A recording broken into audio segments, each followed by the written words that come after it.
Vamos al versículo ahora 30. Jesús aún no había entrado en el pueblo, sino que todavía estaba en el lugar donde Marta se había encontrado con él. Los judíos que habían estado con María en la casa, dándole el pésame, al ver que se había levantado y había salido deprisa, la siguieron, pensando que iba al sepulcro a llorar. Cuando María llegó a donde estaba Jesús y lo vio, se arrojó a sus pies y le dijo: Señor, si hubieras estado aquí, mi hermano no habría muerto. Al verla llorar a María y a los judíos que la habían acompañado, Jesús se turbó y se conmovió profundamente. ¿Dónde lo han puesto?, preguntó. Ven a verlo, Señor, le respondió. Jesús lloró. Miren cuánto lo quería, dijeron los judíos. Pero algunos de ellos comentaban: este que le abrió los ojos al ciego, ¿no podría haber impedido que Lázaro muriera? Conmovido una vez más, Jesús se acercó al sepulcro. Era una cueva cuya entrada estaba tapada con una piedra. Quiten la piedra, ordenó Jesús. Marta, la hermana del difunto, objetó: Señor, ya debe oler mal, pues lleva 4 días allí. ¿No te dije que si crees verás la gloria de Dios?, le contestó Jesús. Entonces quitaron la piedra. Jesús, alzando la vista, dijo: Padre, te doy gracias porque me has escuchado. Ya sabía yo que siempre me escuchas, pero lo dije por la gente que está aquí presente, para que crean que tú me enviaste. Dicho esto, gritó con todas sus fuerzas: Lázaro, sal fuera. El muerto salió, con vendas en las manos y en los pies, y el rostro cubierto con un sudario. Quítenle las vendas y dejen que se vaya, les dijo Jesús. Muchos de los judíos que habían ido a ver a María y que habían presenciado lo hecho por Jesús, creyeron en él. Palabra de Dios. Pueden sentarse. La semana pasada hablamos sobre el amor de Jesús. Y yo me hacía la pregunta como es una serie que vamos a terminar en este mes, yo me preguntaba: ¿será obvio? ¿Será evidente para nosotros de que Jesús nos ame? ¿Será evidente eso? ¿Será evidente que Jesús nos ama en nuestra vida cotidiana? Y por lo tanto tenemos que hacernos una pregunta: ¿por qué no ser agradecidos del amor de Dios? No cabe duda que al analizar nuestra vida, analizar la vida de la iglesia, nos damos cuenta que no es evidente amar a Jesús. Es maravilloso amar, es maravilloso sentirse amado, pero no es evidente que porque alguien nos ame, nosotros vamos a amar también a esas personas. De la misma manera, no es evidente, no es obvio que nosotros amamos a Dios como Dios nos ha amado a nosotros. Y titulé esta reflexión: ¿por qué estar agradecido del amor de Dios? ¿Cuál es tu respuesta? ¿Cuál sería tu respuesta a esta pregunta? ¿Por qué estar agradecidos del amor de Dios? Bueno, escogí este relato. No sé si ustedes han leído o han estudiado el Evangelio de Juan. Este es uno de los grandes milagros que registra o que escribe el apóstol Juan en su Evangelio. Y nos podemos percatar por este Evangelio que la resurrección de Lázaro habla de 3 cosas. Primero, del poder, del amor y de la gloria de Jesús. Y hay 2 palabras que sobresalen en este pasaje: es amor y es gloria. O sea, el amor debe llevarme a la gloria. ¿O cómo sé yo que amo a Jesús? Porque yo vivo en su gloria. Por lo cual, la respuesta sería que mi gratitud al amor de Dios debe ser que yo viva en su gloria. El propósito por el cual Dios nos amó hasta el fin es para que nosotros viéramos la manifestación de su gloria, pero a la misma vez para que manifestáramos en nuestra vida esa gloria y pudiéramos reflejar la gloria de Dios en Cristo en nosotros. Hay un versículo que nos puede ayudar a ver la intensidad del amor de Jesús en este pasaje. Y es cuando dice que Jesús lloró. Cuando uno llora es porque ha perdido algo que ama, algo que valora, algo que realmente usted necesita. Cuando usted pierde un ser querido, cuando usted pierde el trabajo, cuando usted pierde su familia, usted llora porque usted valora lo que usted ama y ha perdido. Y eso indica entonces en el pasaje que Jesús amaba y ama a Lázaro, a María y a Marta, a pesar de la situación en que ellos se encontraban y a pesar de las dudas que surgieron a María y a Marta sobre la vida y el poder de Jesús. Pero hay una cosa interesante en el pasaje que está en el versículo 36. Y hay que nos llama la atención. Dice, miren cuánto lo quería, dijeron los judíos. Esta expresión está indicando de que los judíos pensaban que el amor de Jesús es algo temporal. Lo usa en un tiempo, un verbo en el tiempo pasado. Pero el amor de Jesús no está en un tiempo pasado, es un tiempo eterno presente. Jesús siempre nos ha amado, Jesús siempre ha estado con nosotros en el pasado, en el presente y en el futuro. Pero ellos pensaban que si usted era una buena persona, Dios lo iba a amar. Si usted era una mala persona, Dios no lo iba a amar. Y si Lázaro había enfermado y había muerto, sabiendo que Jesús lo amaba, entonces dice, parece que Jesús lo ha dejado de amar porque algo hizo Lázaro que perdió el amor de Jesús. Y es por eso que en el griego ellos usan un tiempo pasado. Lo quería, ahora no lo quiere. Este pasaje habla de la sabiduría del amor de Dios. Sabiduría es poder aplicar correctamente el pensamiento de Dios a nuestra vida. Entonces habla de poder aplicar correctamente el amor de Dios a nuestra vida. En el versículo 4 vemos por qué sucedió esta tragedia. ¿Por qué sucedió este sufrimiento en la vida de Marta, de María y el mismo Lázaro que tuvo que experimentar, peor que María y que Marta, la muerte? Y vemos que aunque las personas pensaban que Jesús no lo amaba y había provocado Jesús o era Jesús la causa de aquella tragedia, de aquel sufrimiento, por no haber expresado el amor a Marta y a María y al mismo Lázaro en el momento en que Lázaro estaba enfermo y estaba a punto de morir. Vamos a ver el versículo 4 que nos dice por qué realmente Jesús permitió que Lázaro muriera. Porque no cabe duda que fue Jesús el que da la vida y Él es el que quita la vida.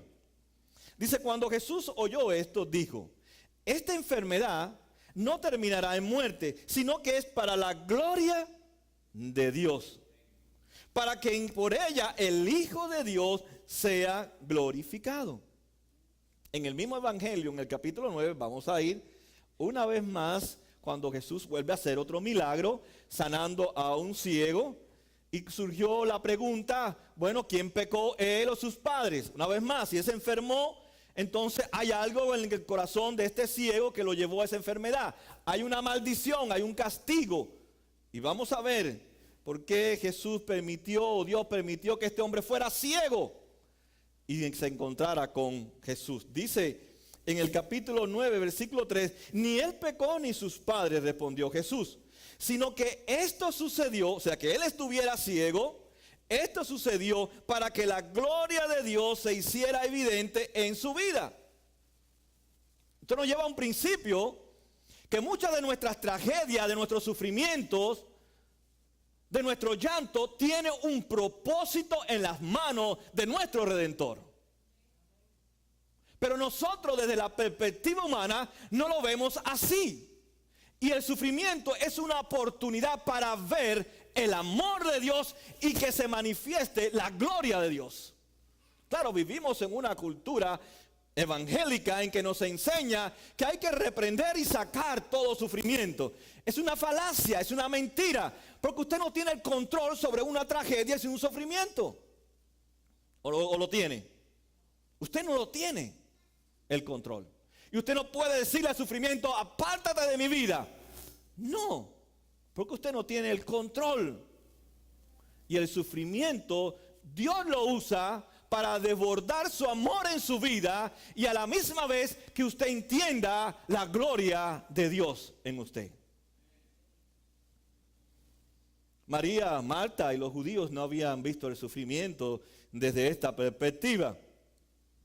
Pero nosotros que tenemos toda la revelación de la palabra de Dios, toda la historia de Lázaro, podemos entender para qué fue el sufrimiento. Ahora, cuando llega a nuestra vida el sufrimiento, en la vida suya, una tragedia, una pérdida, lo que sea, nosotros automáticamente tratamos de juzgarnos a través de ese sufrimiento y culpar a Dios. Justificarnos, y culpar a Dios de nuestro sufrimiento. En vez de verlo desde la otra perspectiva en que Dios quiere desbordar su amor en nosotros y convencernos de su gloria. Pero nadie quiere sufrir. Hay una famosa iglesia por ahí, por Palabra en las 5, y dice, pare de sufrir. Pero aún en las iglesias evangélicas también dicen, pare de sufrir. Reprende y cancela, la famosa frase en unos círculos. El sufrimiento es bíblico. Es bíblico. Y Dios lo usa para mostrarnos amor. Para que su gloria se vea en nosotros. Dios siempre tiene un plan en nuestras vidas. Pero cuando dice Jeremías 29 que Dios tiene buenos planes para nosotros, sacamos el sufrimiento. Pero el sufrimiento es parte del plan de Dios. Lo vemos en María, lo vemos en Marta, lo vemos en Lázaro, lo vemos en el ciego. Lo vemos en su vida y lo veo en mi vida. Tiene un propósito entonces el sufrimiento dentro del pueblo de Dios. La Biblia enseña entonces que cada incidente, cada tragedia, cada sufrimiento en la vida del cristiano no solamente tiene un propósito, tiene una gama, tiene muchos propósitos. Dios quiere mostrar su poder, su amor y su gloria en nosotros. Vamos al versículo 4. Dice, cuando Jesús oyó esto, dijo, esta enfermedad no terminará en muerte, sino para la gloria de Dios, para que por ella el Hijo de Dios sea glorificado. ¿Cómo Dios puede cambiar una tragedia en una oportunidad para mostrar su amor y su gloria? El ser humano lo que hace es deprimirse, aislarse, culpar, irarse. Pero el cristiano no debe ser así. El sufrimiento es parte del plan de Dios que ha colocado en tu vida y no lo vas a evitar, no lo puedes evitar. Porque Dios persigue con él un propósito. Y un gran propósito. Que tú entiendas cuánto Él te ama y cuánto necesitas vivir en su gloria.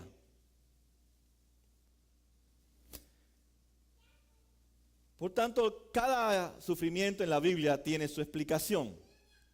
Aún la muerte de Lázaro tiene su explicación. Nosotros cuando sufrimos, nuestra tentación es automáticamente depender de nuestras fuerzas. Cualquier tragedia que nos llega, cualquier situación, rápidamente buscamos todos los medios humanos habidos y por haber. ¿O no es así? Por ejemplo, si caemos presos, ¿qué hacemos? Pagamos una fianza, llamamos al familiar, tiene $5,000, por favor, préstamelo. Después contratamos a un lawyer, a un abogado. ¿No es así? O si no tenemos, vamos a perder nuestro trabajo, buscamos influencia dentro de nuestro trabajo para no perder el trabajo. Siempre buscamos medios humanos para evitar el sufrimiento. Sin embargo, la Biblia nos habla que la fuente de toda solución es Cristo. Por tanto, lo primero que yo tengo que buscar en medio del sufrimiento es la presencia de Cristo en mi vida. Él es la fuente de toda solución. Él es el que me va a revelar qué me quiere enseñar a través del sufrimiento. Y Jesús le dijo, esto no va a terminar en muerte. Esto es para vida. y para que yo me gloríe, para que mi Padre sea glorificado en medio de esta tragedia, en medio de este sufrimiento, en medio de este dolor. Yo le voy a hacer una pregunta. ¿Cómo usted sabe que yo lo amo si nunca usted tiene un problema? ¿Cómo? No hay forma, ¿verdad? ¿Cómo sabemos que Dios nos ama? Si no es porque sufrimos, o porque viene una tragedia, o que viene una pérdida. Entonces Dios manifiesta su amor en medio de esas circunstancias. En medio de esas circunstancias reconocemos cuánto Dios nos ama. Si no, no sé que Él me ama.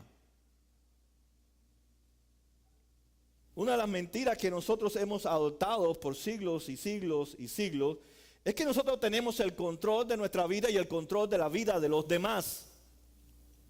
Y por eso es que vivimos con tanta ansiedad, con tantos temores, con tanta compulsión en nuestras relaciones, porque queremos tener el control. Y cuando usted quiere tener el control, se llena de más miedo y de más inseguridad, porque no quiere perder el control. Y cuando lo pierde, usted se vuelve compulsivo totalmente para recuperar el control. Y el control de nuestra vida lo tiene Dios. Por tanto, en vez de estar luchando por tener el control de su vida y el control de la gente, deberíamos de ceder nuestro control al Todopoderoso y no nosotros. Yo siempre digo, nadie tiene que controlarnos, ni debemos tampoco controlar a nadie. Porque el control de nuestra vida está en las manos de que ya tiene el plan para mi vida. Pero nosotros luchamos, porque esa es nuestra obsesión, tener el control de todo cuanto sucede a nuestro alrededor. Por tanto, no puedo seguir controlando mi vida. Si realmente creo en Cristo, no puedo entonces controlar más mi vida, ni controlar la vida de los demás, sino dejar, someterme, rendirme a Cristo y que Él controle toda mi vida. Lo grandioso entonces de esta experiencia es que el sufrimiento es una oportunidad para crecer, para madurar, para experimentar la gloria de Dios en nosotros. Pero vivimos, como les digo, en una cultura de que no queremos sufrir. Es más, todo sufrimiento le echamos la culpa al diablo. Y dice la Biblia que tanto la bendición como la maldición no le pertenece al diablo, es de Dios. Porque el diablo no es Dios, es su creación. Y Él guía todas las cosas con un propósito en nuestra vida. Aún el diablo, si así lo quiere usar.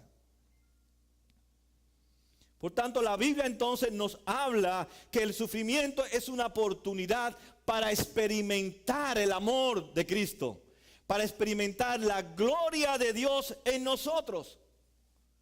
Cuando usted sufre, cuando usted pierde a alguien, no es porque Dios lo haya rechazado o lo esté disciplinando. Es para mostrarlo, para convencerlo cuánto Dios lo ama. Porque muchas veces hay cristianos que están inmutables al dolor de los demás. No sirven a nadie. Huyen rápido de las iglesias para irse a tontear dentro de sus hogares. Y Dios dice, tú no me amas como yo te amo. Voy a permitir que el sufrimiento entienda cuánto yo te amo. Y cuánto otros están sufriendo, y yo necesito usarte a ti para que vayas y los consueles como yo soy tu consolador. Pero no entendemos ni aún el sufrimiento. Seguimos donde estamos, indiferentes. El amor de Dios a través del sufrimiento nos saca de un lugar y nos lleva a otro lugar. Nos hace madurar.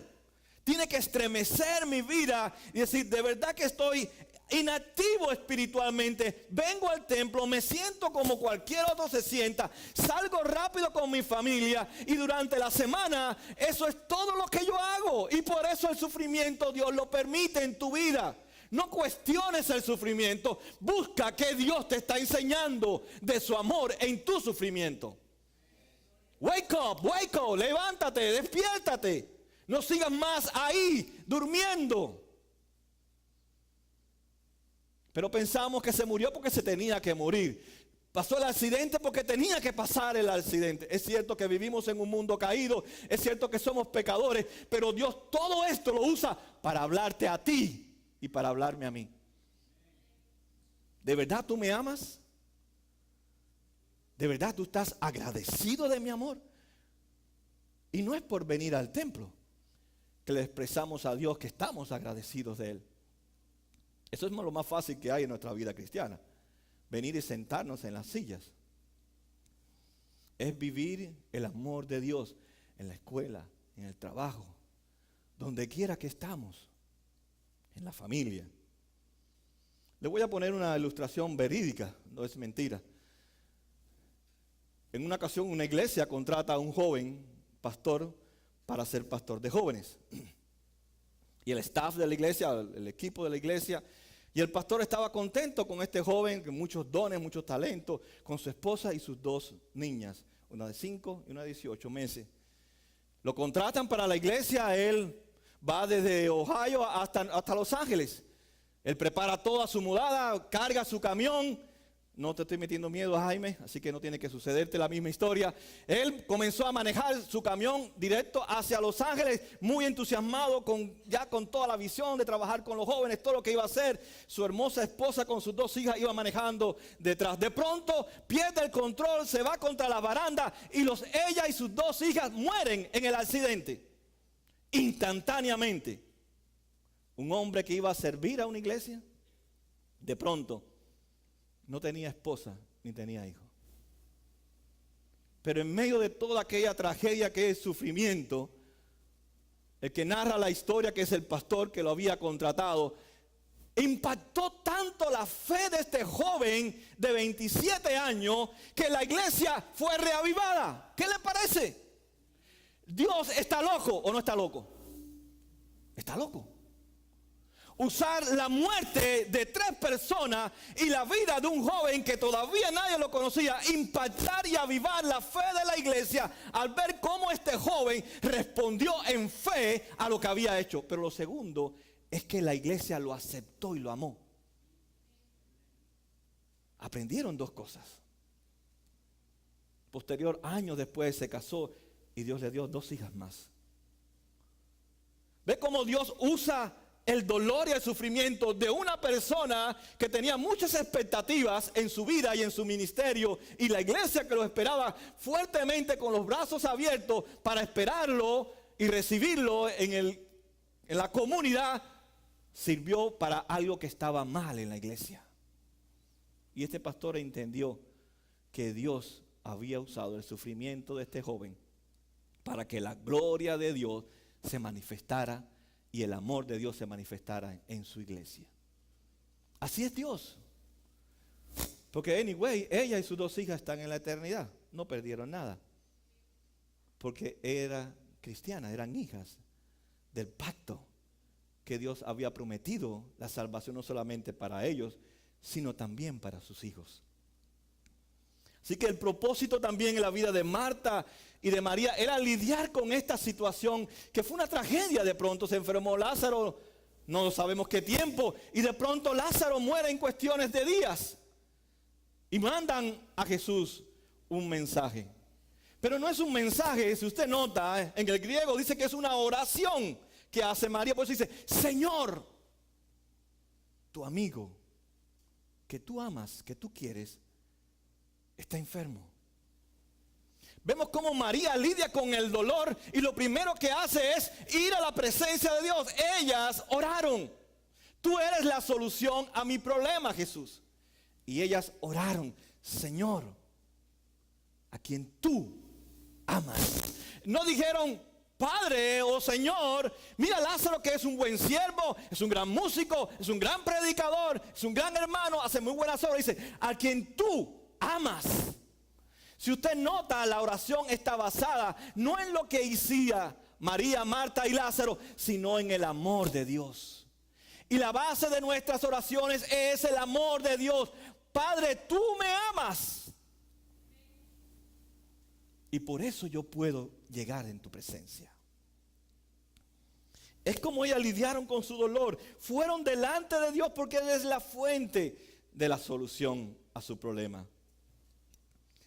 Si usted no ve a Jesús como su amigo, si usted no ve a Jesús como su Salvador, como su solución, estás perdido. Por eso que hay personas que se pierden en medio del dolor porque no entienden que Él es su Salvador, su amado, que tú eres su pertenencia, que tú eres su hijo y Él quiere trabajar en la dureza de tu corazón porque no te mueves a la acción. No fuimos salvados para sentarnos, fuimos salvados para salir a buscar lo que está perdido. Es cierto que Jesús es nuestro sustituto, es cierto que debemos de confiar en Él, es cierto que Él es nuestro mediador y que debemos descansar en Él y edificar nuestra vida y poner nuestra esperanza en Él. Es cierto todo eso, pero todo eso tiene que llevarme a sentirme amado por Él en medio de cualquier circunstancia y decir, oh Dios, en medio de esta tragedia, realmente yo te amo. Yo te he amado, Señor, como tú me has amado o me estás hablando. Amarte, que amar es acción, no es verbal, es acción.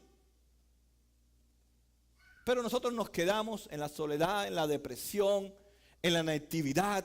Nos alejamos de Dios, nos arrinconamos. Cuando Dios nos está hablando, muestra tu amor en medio de la tragedia.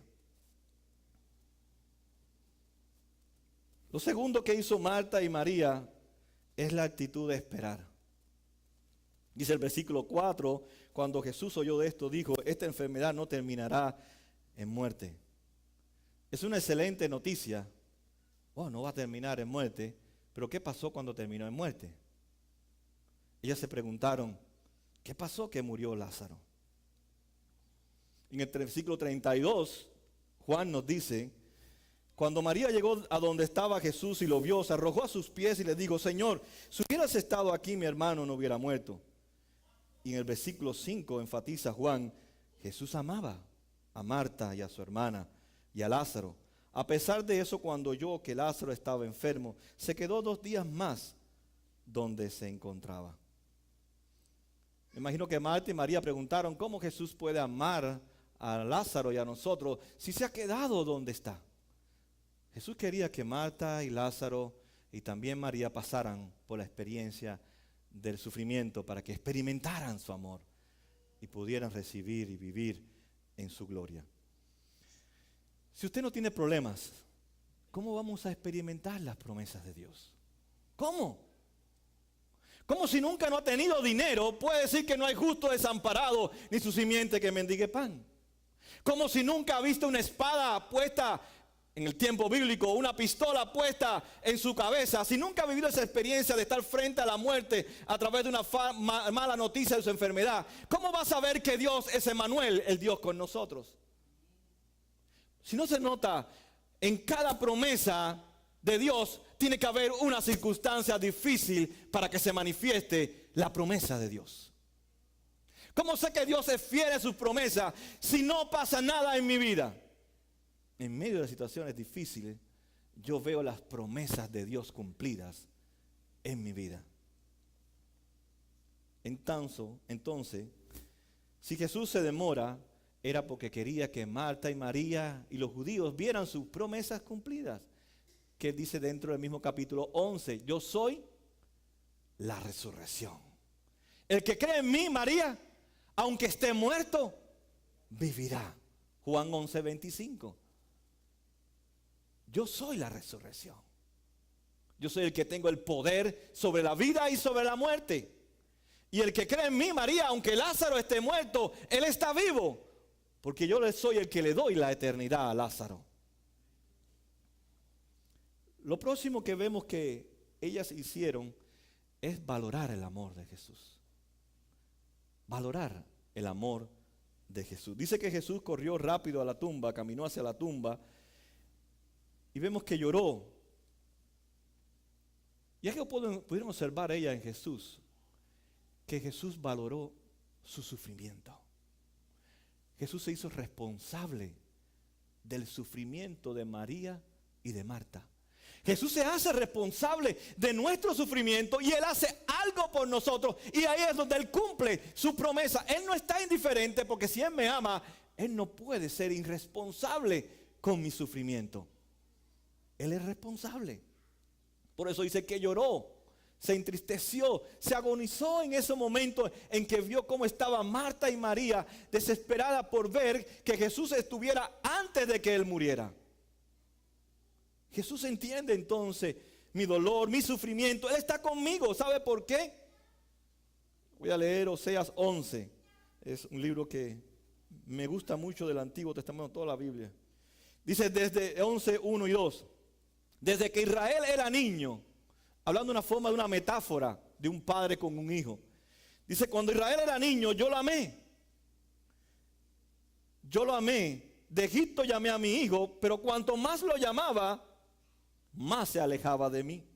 Ofrecía sacrificios a sus falsos dioses y quemaba incienso a las imágenes. El profeta entonces pone esta imagen de que amó a Israel desde niño y amándolo se alejaba para mostrarle a Israel cuánto Dios nos ama.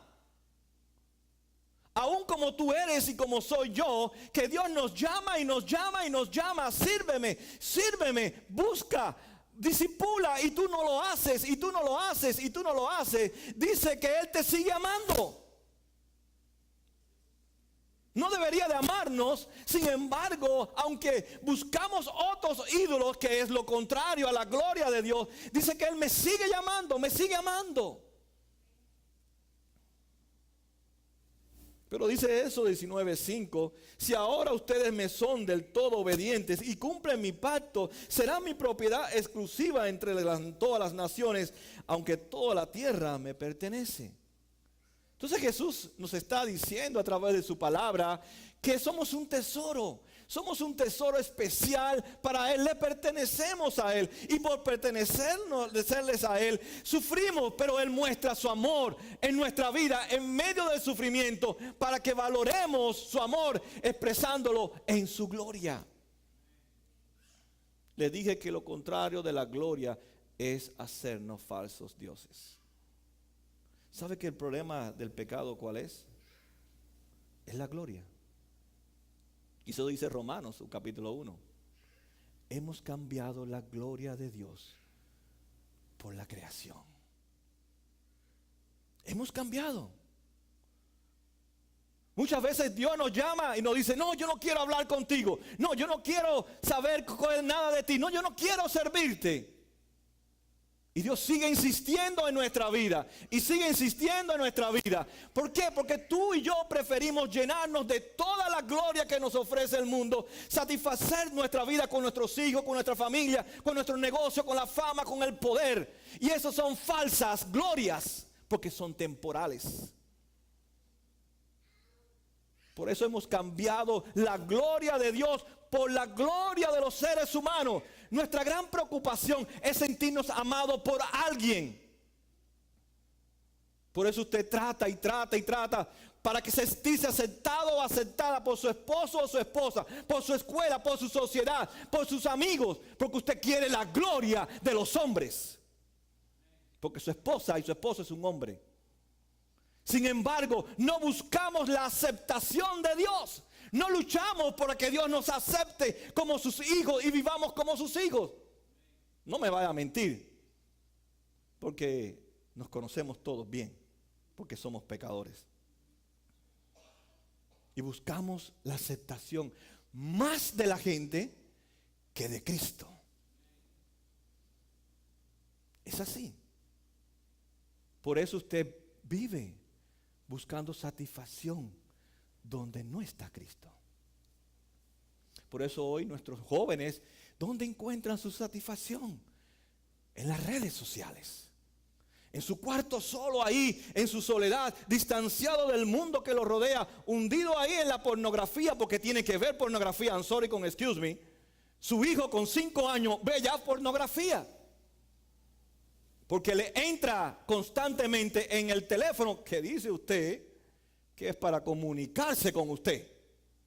Y lo que menos hace es comunicarse con usted, porque ni le habla, si no lo disipula, ¿cómo va a hablar con él? Pero nos llenamos de esa mentira, de esa falacia, de que nuestros hijos están buscando la gloria de Dios pues quítale toda la tecnología para que usted va a ver que se van a volver como compulsivos. Posiblemente cojan un puñal y le corte la mano al padre para arrancarle el teléfono de la mano. Ya hay niños con 5 años, cuando usted le dice no al celular, ¿cómo se ponen? Compulsivos. Ya se puede dar cuenta de los efectos que está provocando la tecnología en el cerebro de su niño. Cuando él crezca, él va a buscar las glorias falsas, porque usted no le enseñó que el agradecimiento por el amor de Dios es la gloria de Dios. Es sentirme satisfecho. Por eso Jesús lo hizo todo. Fue nuestro sustituto, ocupó nuestro lugar, llevó nuestra culpabilidad a la cruz, para que, Padre, ellos se sientan máximo, se sientan satisfechos por nosotros lo que hemos hecho, y no busquen ningún ídolo, ninguna falsa gloria. Pero nosotros seguimos detrás de falsas glorias. Pregúntale a su hijo qué se siente más satisfecho, leer la Biblia o estar en las redes sociales. Estar en las redes sociales o ir al culto. El culto es aburrido, la Biblia no la entiendo. Pero sí entiende la tecnología. Si tienes íntegra, si ya pones fotos, ya pones videos, ya tienes muchos amigos y amigas que todas son buenas. Óyeme, qué santa y qué santos son nuestros hijos. Que todos los amigos y amigas son buenas. No son depravados y depravadas como tu hija y tu hijo, porque somos pecadores. Estamos destituidos y Él no busca la gloria de Dios. Pero cuando entienden que hemos conocido a Cristo, por eso le dije, ¿cuál va a ser su respuesta al amor de Dios? ¿Cuál va a ser su respuesta de gratitud? Pablo dice en Filipenses 4 que él se siente satisfecho en Cristo. Por eso dice, esto no es para muerte. Esto es para que la gloria de Dios, la satisfacción en ti, María y Marta y Lázaro y los judíos puedan entender que yo soy el que satisface tu vida. Si yo estoy contigo, ¿qué te importa que te dejaron sola? Si yo estoy contigo, ¿qué importa que te traicionaron? Si yo estoy contigo, ¿qué importa que tú perdiste tu trabajo? ¿Qué importa si yo estoy contigo si no tienes un estatus social? ¿Qué importa si yo soy supuestamente tu satisfacción? Estás completo. Pero seguimos buscando y buscando. Hoy es el 7, el 8, el 9. Hoy no es esto, es mañana, es lo otro, lo otro, lo otro. Padres cristianos, detrás de falsas glorias, hijos también, detrás de falsas glorias. Y después decimos que le amamos. Si usted, yo no puedo buscarme otra mujer porque estoy satisfecho con mi mujer. ¿O no es así? Entonces, ¿cómo voy a sentirme satisfecho con otro ídolo? Si yo amo a mi Dios y estoy satisfecho. Si somos entonces su tesoro especial, entonces debemos de venir delante de Él llorando, como Cristo lloró por nosotros. Yo quiero que ustedes estén satisfechos conmigo. Que ustedes no necesitan teléfono, ni computadoras, ni títulos, ni casa, ni nada. Porque todo eso es temporal. ¿Y qué pasa si viene una tragedia a tu vida? ¿Qué pasa si yo vengo con el dolor a tu vida? ¿De qué te vas a sostener? ¿De esa basura? ¿O de mi mano poderosa? De mi diestra. Que aunque la niña salga embarazada, aunque haga lo que haga, el amor de Dios cubre multitudes de pecados y restaura la vida de ella y de él. Me gusta porque dice la Biblia que lo único que va a quedar es el amor. Todo va a desaparecer, menos el amor. Porque el amor de Dios siempre es eterno en nosotros. Le voy a poner un ejemplo bíblico de lo que es experimentar el amor de Dios. Hoy lo decía en la escuela dominical. Muchos profetas, Jeremías, Isaías, y es Isaías el ejemplo, Ezequiel, fueron enviados por Dios a un pueblo de un corazón duro y Dios le advirtió, mira, te voy a enviar. De entrada te digo que esa gente no te van a escuchar. Es más, lo que te espera es la muerte. Y si usted lee la vida de Jeremías, de Ezequiel, de Oseas, de Isaías, todos obedecieron a Dios. ¿Y qué le esperaba a ellos? El sufrimiento. Pero en el sufrimiento aprendieron a amar a Dios. Y uno de ellos que me gusta es Isaías. En el capítulo 6, cuando él estaba en el altar, en el templo, Dice que salió un ángel y cogió unas brasas del altar y tocó sus labios. Y decía, mis labios están impuros. Pero aquella fue una experiencia, un encuentro con el amor de Dios, de que Isaías, que pensaba que era bueno, que era un noble, que era un sacerdote, que era un hombre digno de admiración de Dios, descubrió en ese instante en la presencia de Dios que era un hombre sucio de labios, impuro de corazón.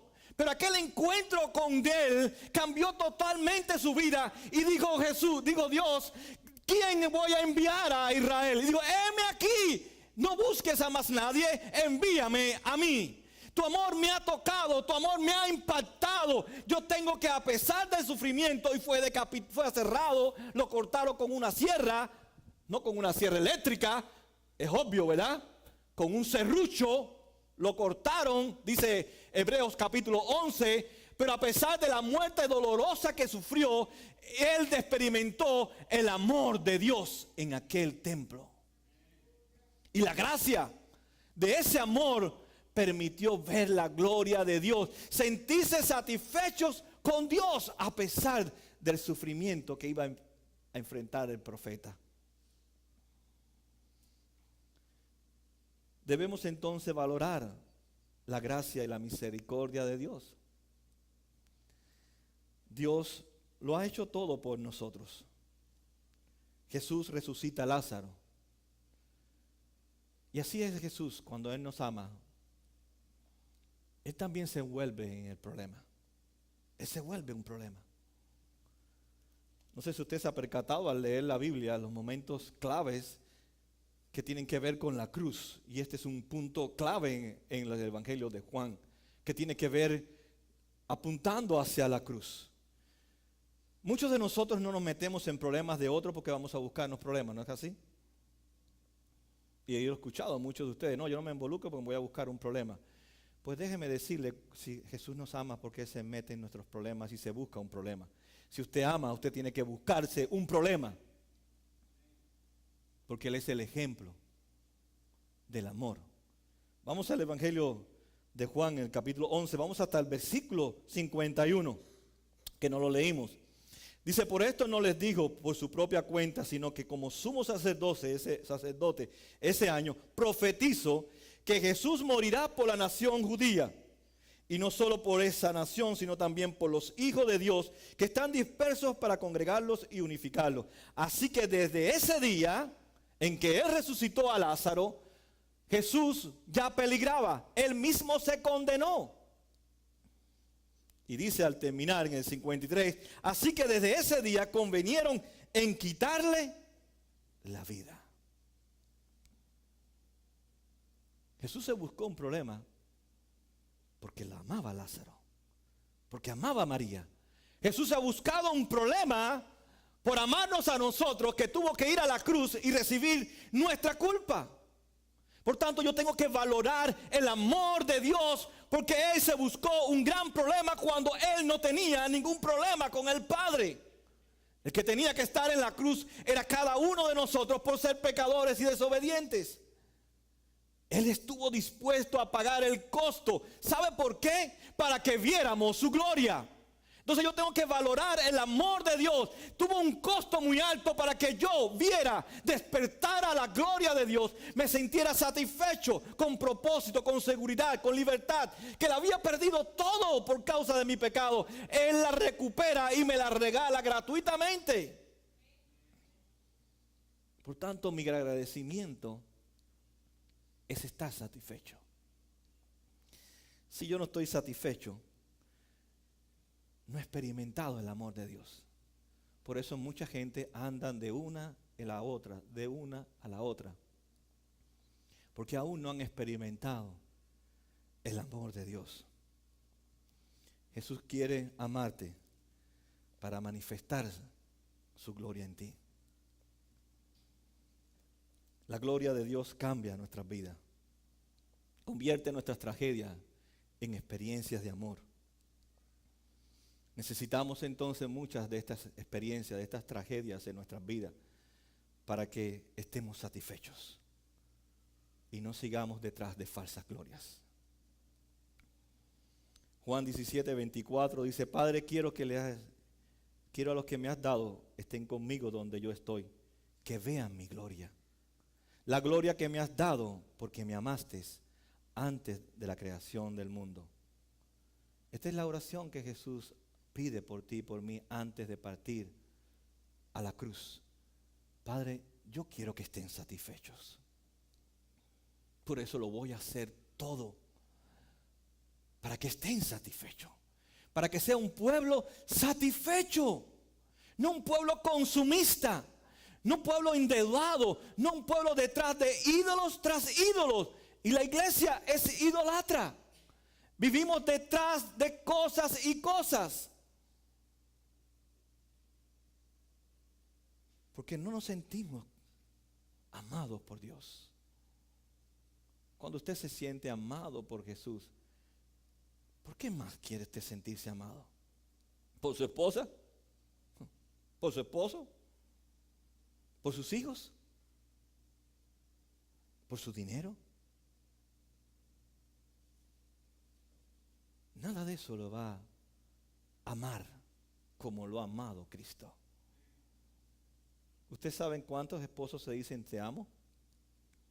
Y después usted los ve en la corte a ver cómo se matan los dos allí, cómo se destruyen. Y se dijeron en la cama, en la intimidad: oh, te amo. Pero Jesús nos ama aunque nosotros fuéramos infiel. Él nos sigue amando. No cambie el amor humano por el amor de Dios. No cambie la satisfacción humana que pueda darle cualquier persona por la satisfacción de sentirse amado por Jesús. Quiero terminar con una pregunta. ¿Por qué hoy quieres sentirte amado? ¿Por qué quieres sentirte amado? Mi deseo es que te quieras sentir amado para sentirte satisfecho con Cristo. Mi deseo hoy es que puedas contemplar su gloria, regocijarte en Él, sentirte que nada te falta porque lo tienes todo en Él, que no necesitas una pulgada de esta creación para sentirte satisfecho, porque todo Él lo ha hecho por nosotros. Qué interesante este pasaje. Qué interesante. Él es la base del amor, pero Él quiere que te sientas satisfecho con su amor. El fin entonces del amor de Dios no es solamente que experimentemos su amor aquí, su gloria aquí, su satisfacción, sino que es un viaje hacia la eternidad. Por eso Pablo, Pedro, estamos de paso. Y la iglesia tiene que aprender a mirar en una forma eterna. Yo me voy camino a la casa de mi Padre. Voy camino a ella, a encontrarme un día con mi Redentor, con mi amado, a estar con Él en el perfecto amor y satisfacción plena, y adorándolo por los siglos de los siglos. Y nada ni nadie me va a arrebatar mi experiencia con Él cuando yo muera y esté en su presencia. Ponga sentido de eternidad en su corazón. Pongámonos de pie para orar.